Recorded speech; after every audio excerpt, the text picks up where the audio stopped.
Lang niya. Grabe. Yung naman. Parang na-stack to, no?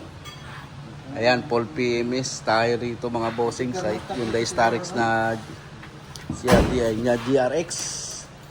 GRX. Turbo cleaning, change oil, EGR. Ayan, puro kalawang, no? Mukhang na-stack to. Kasama mo pa kaya ano nito, water pump nito. Sa kung anong makita na may ano dyan. Ayan, tapos coolant, flashing, fuel filter.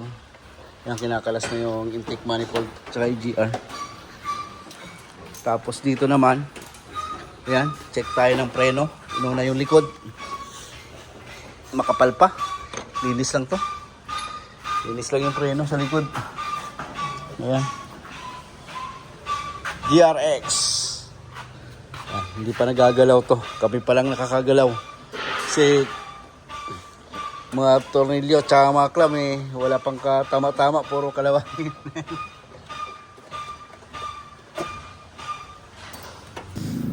Ito kadumi. Yan, yung intake manifold ng Starex.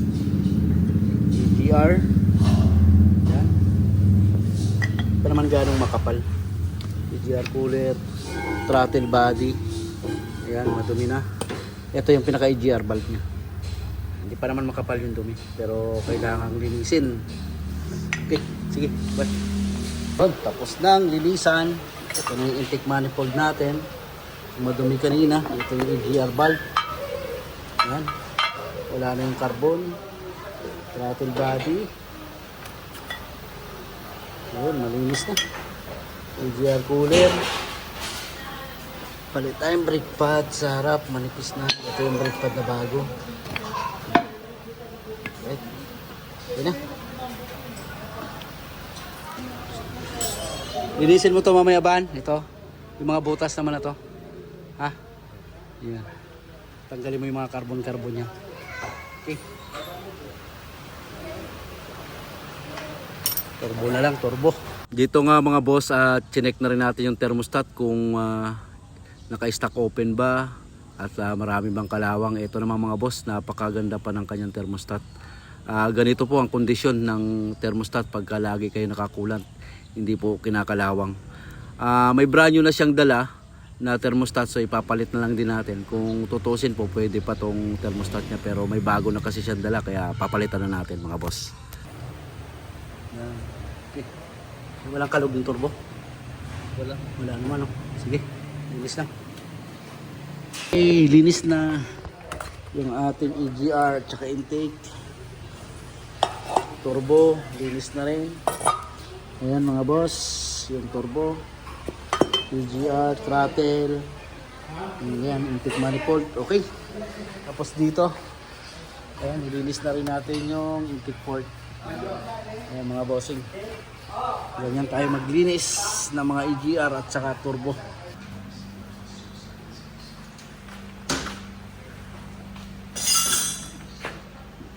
Ban, tanggalin mo na yung fuel filter dito. Ito, papalitan to. Tapos i-drain mo na yung coolant.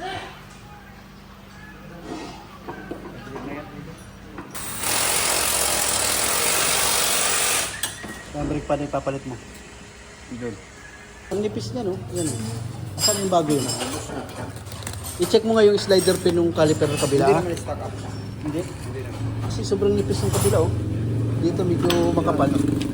Dito nga mga boss, pina-check ko yung slider pin at saka piston kasi ang kabilang side makapal, dito sa kabila naman ay manipis. Pag hindi kasi pantay yung kain niya mga boss, maaring stack up yung slider pin or piston. Kaya kung stack up man, lilinisin lang natin to mga boss para pumantay ulit yung kain ng inyong brake pad. So ganito ang gagawin natin sa Starex ngayon.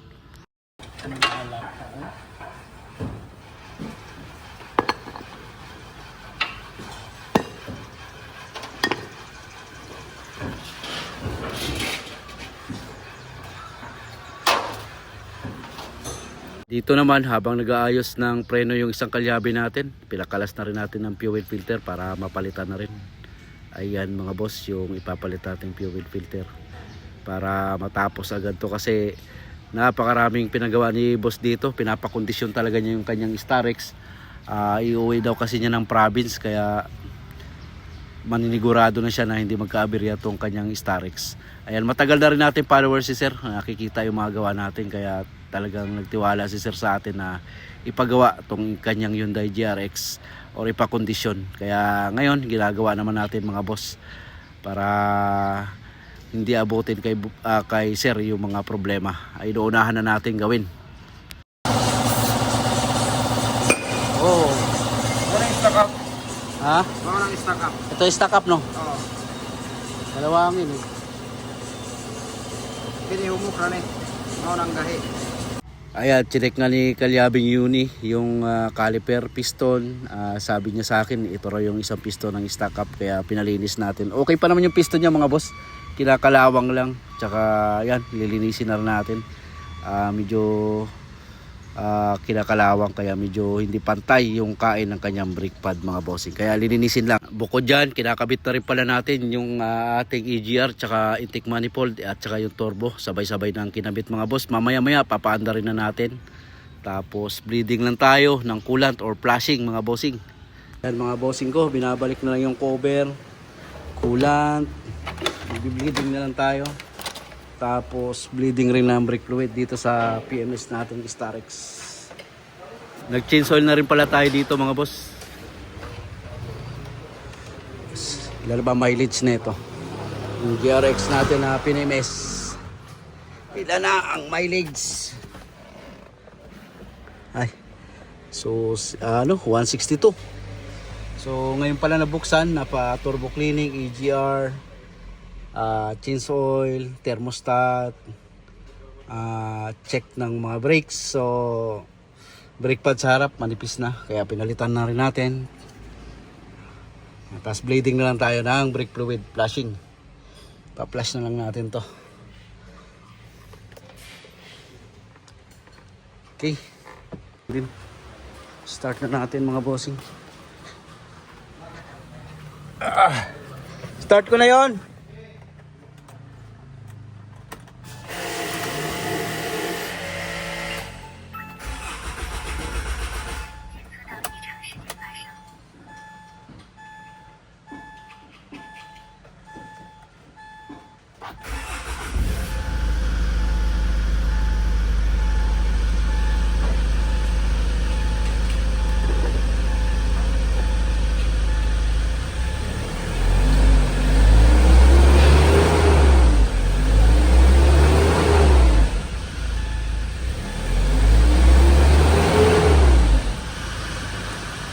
Okay. Wala akong ganyan. Wala eh. Walang maingay. Wala na, yun lang. Check. Mag-bleeding kayo ng fluid. Brake fluid.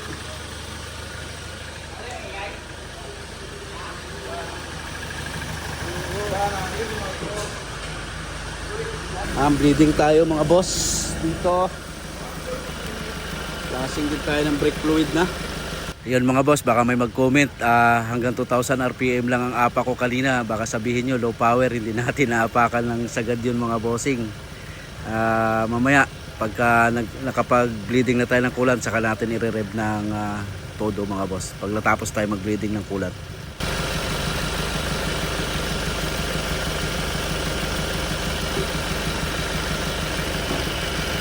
Coolant, bleeding. Guys, road test na tayo sa PMS natin na GRX na Starex. Thank you sa tiwala ni sir at iniwan niya talaga tong Starex niya para may EGR and turbo cleaning, change oil,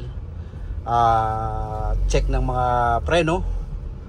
Yun, tapos palit na rin tayo ng thermostat kasi may thermostat ng dala si sir para dito. At pina-check nga niya yung engine support ay okay naman. Kaya eto, flashing na rin ng brake fluid. Ayun, ano pa? Check ng fan belt. Halos po naiikot natin i-check pagka medyo heavy PMS. Ang hindi lang natin pinakialaman talaga yung sa transmission tsaka sa differential kasi nagpalit na yata sila nito. At bagong palit nila. Kaya doon lang natin ginalaw sa turbo, EGR, change oil, Ayan, brakes. Ayan yung mga ginawa natin. Thermostat. Ayan, road test na tayo. Napakaganda po ng power ng kanyang GRX mga boss. Sarap manakbo. Iuwi daw kasi nila to ng province, kaya pinakondisyon ni sir, no. Yung pan belt niya wala namang mga scratch, kaya goods pa rin. Alright, okay na.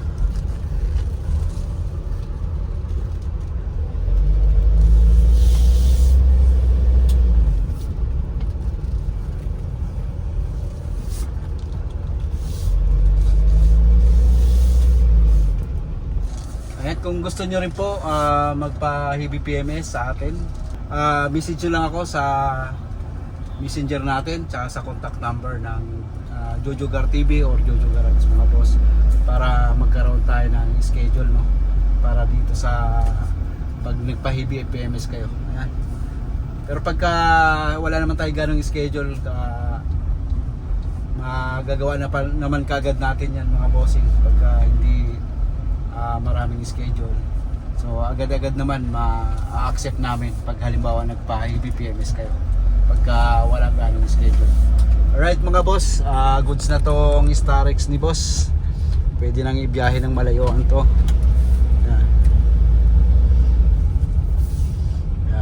Ni-road test lang natin para makasigurado tayong walang naging problem sa ginawa natin mga boss ko. Alright.